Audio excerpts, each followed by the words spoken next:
Bonjour tout le monde, on se retrouve aujourd'hui pour cette nouvelle vidéo.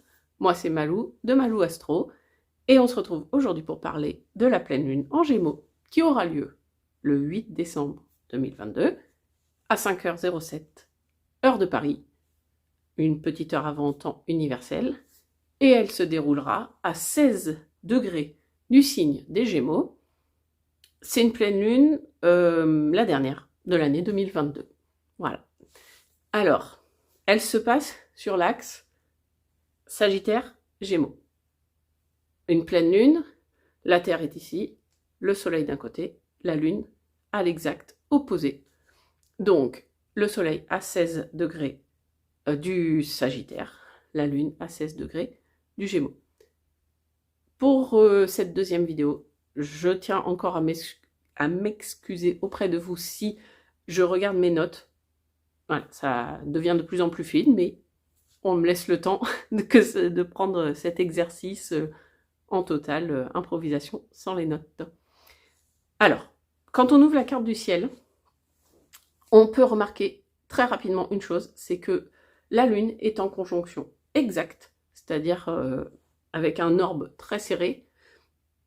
Au 16e degré aussi du Gémeaux se trouve Mars. Mars qui est rétrograde depuis 3 mois maintenant, et qui sera rétrograde jusqu'en mars 2023. Donc moi, je n'étais pas encore sur les réseaux à ce moment-là. Je ne fais pas de vidéos ni de podcast depuis très longtemps, mais si vous écoutez sur d'autres plateformes qui parlent d'astrologie, on parle de Mars rétrograde depuis quelque temps maintenant. Et pour cette nouvelle pleine lune, étant donné que ce Mars est vraiment conjoint quasiment parfaitement à la Lune, enfin oui, parfaitement à la Lune, on peut dire que c'est un élément important de cette lunaison. Alors, de quoi nous parle cette pleine lune? Premièrement, on peut dire, on est sur la lancée de la nouvelle lune, on a quitté les deux éclipses en Scorpion, la nouvelle lune en Scorpion, la pleine lune en Taureau, sur l'axe Taureau-Scorpion, qui était très intense, qui était des éclipses et qui demandaient beaucoup d'énergie, qui remettait beaucoup de choses en mouvement. Là, les énergies sont plus cool, c'est plus doux, il y a des choses à voir, il y a des choses qu'on va aborder, mais c'est moins intense. Alors, une pleine lune, rappelons-le, c'est un moment où les énergies débutées au moment de la nouvelle lune sont à leur apogée. On est sur un cycle qui commence, croissant, pleine lune et décroissant. Les intentions jetées à la nouvelle lune peuvent être matérialisées, l'intuition est pleine, le mental est ouvert. C'est comme une excitation, une électricité mentale. Le mental est ouvert et il peut recevoir notamment les ondes de ce Mars rétrograde en Gémeaux. L'axe Gémeaux-Sagittaire, de quoi ça parle? L'axe Gémeaux-Sagittaire, c'est l'axe de la bougeotte, hein. Qu'elle soit physique, souvent le Sagittaire est aussi en analogie avec la maison 9, la maison des voyages, des grands voyages. Le Gémeaux, ça va être une bougeotte plutôt mentale. Le Gémeaux, c'est associé à la planète Mercure, la planète de la communication. Les Gémeaux, c'est bavard. Le Gémeaux, c'est pas deux signes à qui on va demander d'être routinier et de leur laisser rester assis sur une chaise. Non, ils vont avoir des fourmis, ces deux signes-là, quand même. Hein. Voilà, ça bouge, ça bouge, ça bouge. Donc, on est sur le Gémeaux, un signe d'air qui est enclin à créer des relations, à communiquer, encore et toujours, avec un Sagittaire qui est, lui, prêt à partir en voyage, prendre le vendredi soir, prendre son sac à dos, le mettre sur le dos et partir en week-end. Rien de prévu le vendredi matin. Mais voilà. Mars, on peut dire que c'est quand même le planète de l'action, liée à la mise en mouvement. Donc vous voyez un peu le climat. On n'est pas vraiment dans canapé, pantoufles, télé. On aurait tendance, du coup, à vouloir demander au corps, à l'esprit, de ralentir. Parce que là, on est quand même sur une énergie qui peut fatiguer. La pleine lune, c'est déjà un moment d'excitabilité. Ça se passe sur un axe qui chope des fourmis dès qu'il s'assoit. Le tout lié à ce Mars qui est une planète de l'action. Donc, attention, le risque d'en faire trop est là. Sachons s'écouter, sachons aussi profiter. Je rappelle tout de même que nous sommes donc là aujourd'hui le 2 décembre, mais pour cette pleine lune, on sera le 8 décembre. On n'est pas loin de Noël, on est dans un espèce d'excitation, là, un petit peu, la course au cadeau. Noël, c'est un moment de partage, de bonheur, de joie, mais aussi, il ne faut pas oublier que l'avant Noël, tout le mois de décembre, on en commence à entendre là. Ah là là, j'ai pas fait de cadeau, ah là là, qui veut quoi, les magasins vont être bondés. Voilà, hein. On peut arriver là à se mettre dans une espèce de mouvement trop sollicitant. Keep cool, parce que on n'a pas à être pressé. Voilà. La lunaison, ça met ça en fait. Les énergies d'une nouvelle lune ou d'une pleine lune, c'est faire les rituels qu'on peut faire à ce moment-là, c'est de se dire, je conscientise, voilà, dans quel mood je suis, comment les énergies peuvent me solliciter ou m'intérioriser, comment ça m'impacte, et d'essayer de relativiser et de se dire, voilà, on ralentit, est-ce qu'il y a besoin de prendre des décisions, est-ce que c'est pas le moment, est-ce que finalement j'ai besoin de courir à droite à gauche partout comme ça, on peut être calme. On va parler un petit peu de Saturne. Je ne sais pas si vous voyez, Saturne est en... Je vous mets la carte, au fait. J'ai oublié de le dire, maintenant je vais essayer de mettre la carte tout le temps pour que vous puissiez suivre avec moi. Donc on voit un trigone de Saturne à la Lune. Saturne, c'est un peu le mal-aimé du zodiaque. Saturne, habituellement, il passe pour le rabat-joie parce que c'est celui qui cadre, qui ralentit, qui te demande si tu es bien sûr de ton coup, qui assure la fonction paternelle limitante dans les envies de découverte. Sachant que, voilà, là, on est vraiment dans un axe de découverte, d'ouverture, de choses. Saturne, il est moins... Il n'a pas cette image-là, il est vraiment moins aimé. Sauf qu'au moment de la pleine lune, il sera en Verseau, donc trigone à la lune. Finalement, son action cadrante, limitante, nous demandant à ralentir, sera donc la bienvenue pour nous aider à canaliser les énergies du corps et de l'esprit.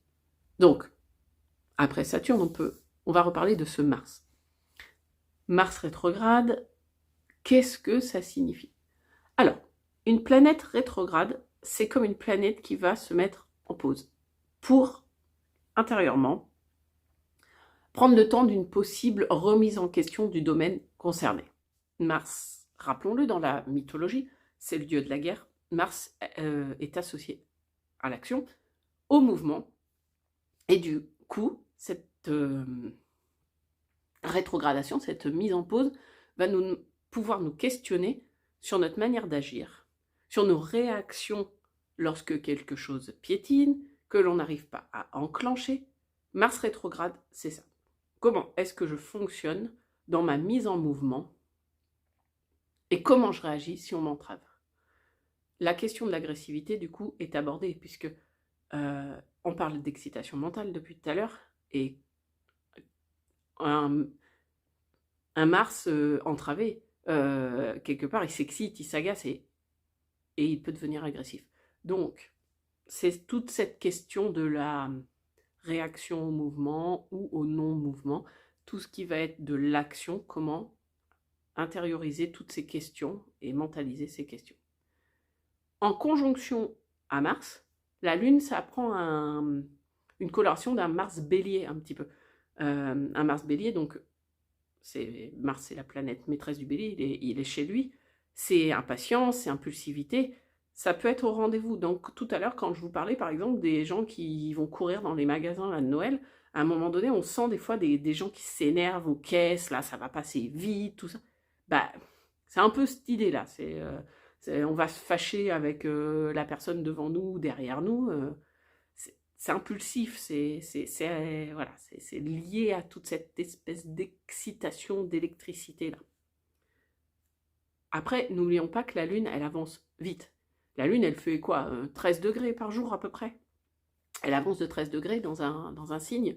C'est-à-dire que si on se sent agacé là, comme ça, si on se sent nerveux, si on se sent vraiment impacté par cette pleine Lune, irritable, peut-être qu'on peut réfléchir à remettre au lendemain ou à 2 jours, parce que le lendemain, l'orbe est déjà plus élevé, l'influence y est moins.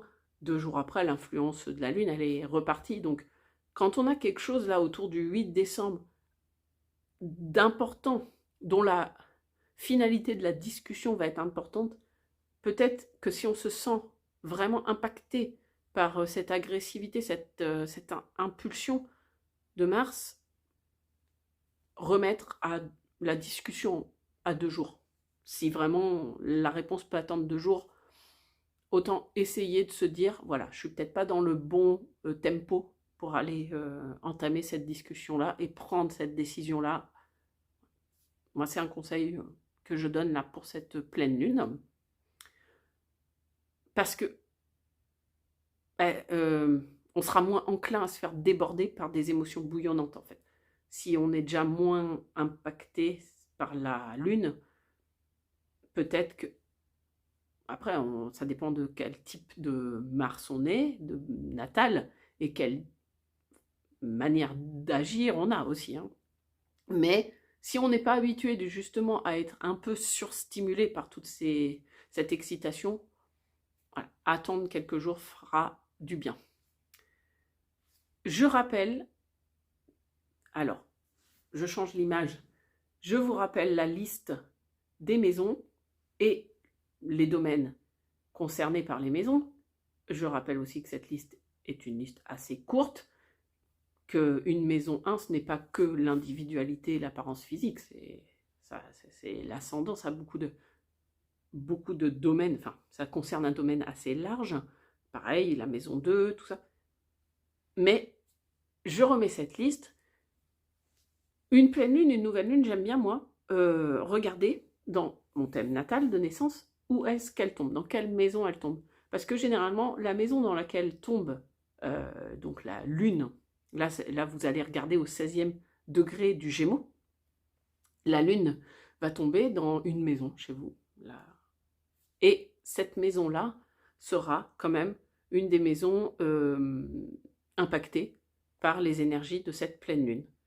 Donc, si vous ne savez pas monter votre thème, ou si vous n'avez pas votre heure de naissance, des choses comme ça, contactez-moi, envoyez-moi, alors mettez-moi un petit commentaire sous la vidéo, un petit commentaire sous le podcast, ou un mail, allez sur mon site malou-astro.fr, il y a une rubrique contact, choisissez le moyen que vous voulez, on va pouvoir regarder ensemble, moi je n'ai pas de problème, je prendrai du temps pour vous expliquer comment monter votre thème et comment regarder dans quel degré tombe, dans quelle maison tombe le 16e degré du Gémeaux. Et d'ailleurs, je ferai une vidéo dédiée à cette technique pour ceux qui ne connaissent vraiment pas l'astrologie et qui s'y intéressent. Voilà, c'est mon but. Donc on regarde dans quelle maison tombe le 16e degré du Gémeaux et on prend plus particulièrement en compte cette maison-là et les domaines qu'elle concerne. Voilà. J'espère que cette vidéo vous donne des infos, vous éclaire. Elle n'est pas facile encore pour moi, il n'est pas encore facile cet exercice pour moi. Voilà, mais au fur et à mesure, j'étayerai, j'étofferai avec plus d'informations, mais lunaison, c'est un début. On commence et on va aller voir ensemble beaucoup plus loin les prochaines fois. Voilà, moi je vous dis donc du coup à 15 jours pour la nouvelle lune en Capricorne et ça sera en fin décembre 2022. Effectivement, nous aurons encore une dernière lunaison à voir en 2022. Sur ce, je vous dis à très bientôt. Bye bye!